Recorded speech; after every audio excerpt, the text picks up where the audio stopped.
આગામી દિવસોમાં નવરાત્ર આવી રહી છે ત્યારે સનાતન સંત સમિતિ તરફથી આયોજકોને ખાસ ચેતવણી છે.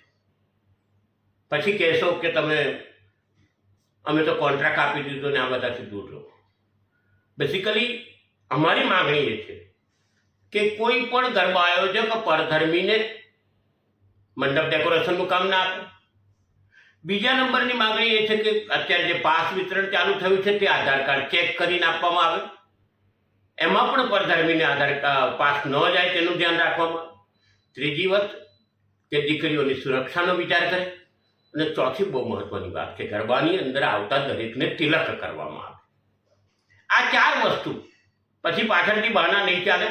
અમારી ચેતવણી છે અને અમારી માગણી છે, લાગણી છે, સમગ્ર સનાતન ધર્મના લોકોની માગણી છે કે આ રીતનું કાર્ય. અને 5મી બહુ જ મહત્વની વાત એ છે કે ગરબાની અંદર ફોક ડાન્સ એટલે કે ગરબાની અંદર લોક સંગીત વગાડવામાં આવે, ના કે ફિલ્મી ગીતો વગાડવામાં આવે.